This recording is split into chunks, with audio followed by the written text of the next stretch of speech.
Let's jump right into this fascinating explainer. Today we're looking at what is essentially a historical marathon between three massive neighbors: India, China, and Pakistan. These are nations that kicked off their modern economic journeys from incredibly similar baselines, but as you'll see, they ended up taking wildly different paths over the decades. It's honestly a fantastic case study in how the developmental strategies a country chooses can shape the destiny of hundreds of millions of people. As this famous quote perfectly captures, geography makes us neighbors, but economics makes us partners. In our hyper-globalized world, borders are kind of becoming less of a barrier, and sharing limited economic space in global markets is an absolute reality. So digging into the development strategies of your neighbors isn't just some dry academic exercise. It actually helps a nation better understand its own strengths and weaknesses in a shared environment. To keep things structured, here's our roadmap for today. First, three nations, one starting line. Second, different paths to growth. Third, the demographic divide. Fourth, GDP and economic sectors. And finally, the Human Development Scorecard. All right, let's dive into part one, three nations, one starting line. Now, despite having vastly different political setups today, ranging from the world's largest democracy to a one-party system to a military influence structure, these nations began their modern developmental journeys at essentially the exact same time.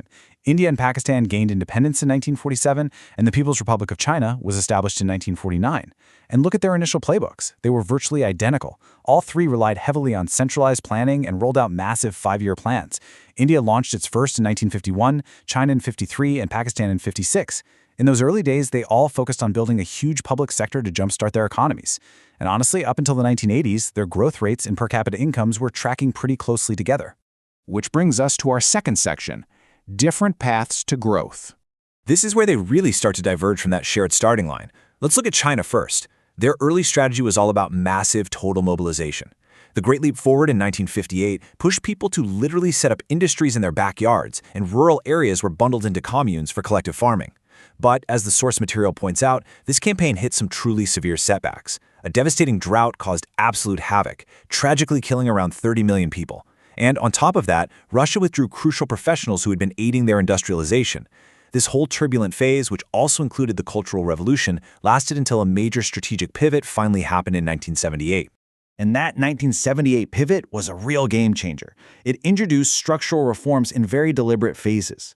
A standout concept here is something called dual pricing. It was a brilliantly executed transitional mechanism. Instead of shocking the entire system, farmers and industrial units were required to buy and sell fixed quotas at government-set prices, but anything they produced above that quota, that could be traded freely at market prices. So this phased introduction of market competition right alongside state-owned enterprises, coupled with new special economic zones to pull in foreign investment, really paved the way for China's explosive industrial growth. Okay, meanwhile, what was happening in Pakistan? Well, much like India, Pakistan went with a mixed economy model, meaning the public and private sectors operated side by side. The Wagah border, which you see here, is an incredible site of tourism, but it also serves as a very real physical reminder of the enduring trade and deep historical ties between these two mixed economies. Pakistan's economic path experienced some major policy zigzags over the decades. Back in the 50s and 60s, they leaned heavily into import substitution and tariff protection, and the Green Revolution radically changed their agricultural landscape. Then, the 1970s brought a wave of nationalization for capital goods industries. But wait, that shifted right back in the late 70s and 80s toward denationalization. This push was fueled in part by foreign financial support and a huge influx of remittances from immigrants working in the Middle East. Ultimately, it wasn't until 1988 that Pakistan officially kicked off its major economic reforms. Moving on to Section 3, the demographic divide. So we've talked about the policies, now let's talk about the people. The differences in this data from 2021 to 2023 are just stark. Take a look at Pakistan's annual population growth rate. It's soaring at nearly 2%. That is a sharp contrast to China, which is actually sitting at a negative growth rate of minus 0.10%. Also, keep an eye on that urbanization metric. China is highly urbanized at 65%, while India and Pakistan are still primarily rural, with their urban populations hovering in the high 30s. Now, these demographic interventions have huge, long-lasting consequences. China's famous one-child norm, which rolled out in the late 1970s, absolutely succeeded in arresting population growth, but, as the text highlights, it also created a very unique set of modern headaches, specifically a skewed sex ratio and an increasingly aging population.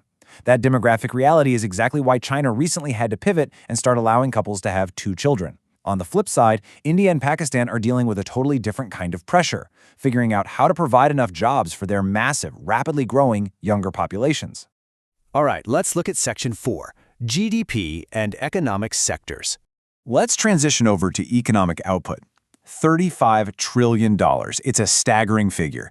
That represents China's gross domestic product in purchasing power parity, and it completely dwarfs its neighbors. To put that massive number into perspective, India's GDP sits at around $15 trillion, and Pakistan's is $1.5 trillion. What's wild is that in the 1980s, all three were roughly on par, but China managed to sustain near double-digit growth for years, skyrocketing their economy to become the second largest in the entire world. So how exactly did they do it? Well, necessity played a massive role. Despite being geographically immense, topographic and climatic constraints mean that only about 10% of China's total land area is actually suitable for cultivation. Believe it or not, they physically have less cultivatable land than India does. Because of that severe land constraint, the government actively encouraged people to step away from their fields. To keep that double-digit growth engine roaring in the 1980s, China aggressively transitioned its rural workforce directly into handicrafts, commerce, and manufacturing industries. And that shift is exactly what created the sprawling industrial distribution network we're looking at right here. This brings us to a really glaring contrast in the workforce. While all three of these nations are historically agrarian, the pace at which they're moving away from farming is vastly different. Today, only 23% of China's workforce is tied to agriculture. However, India still heavily relies on agriculture for employment at 43%, and Pakistan is right there at 36%. This is a critical takeaway because agriculture actually contributes very little to the overall GDP in all three of these countries. So if it's not agriculture, where is all the GDP coming from? Interestingly, in all three countries, the service sector has emerged as the major economic driver. In a standard textbook model of development, a country shifts from agriculture to industry and then eventually to services. China mostly followed that script, but India and Pakistan, they largely leapfrog that traditional industrial phase. Their industrial sectors contribute much less to GDP, and instead their workforces shifted almost directly into the service sector, which now makes up over 50% of the GDP in all three nations. And that brings us to our final section, the Human Development Scorecard. Ultimately, we have to look at how these trillions of dollars actually impact everyday lives. And the data here is pretty clear. China is decisively ahead in almost all traditional human development metrics. Their life expectancy is up to 78 years. For every 100,000 births, they see only 23 maternal deaths, compared to 103 in India and 154 in Pakistan. Plus, their economic reforms have drastically slashed the proportion of people living below the poverty line to nearly 0% based on national lines, while it still sits at over 21% for both India and Pakistan. Now, yes, China's economic and health data is undeniably impressive. But to give you a complete explainer of this source material, we absolutely have to highlight a major caveat that the scholars introduce. They point out that these traditional indexes entirely ignore what they call liberty indicators.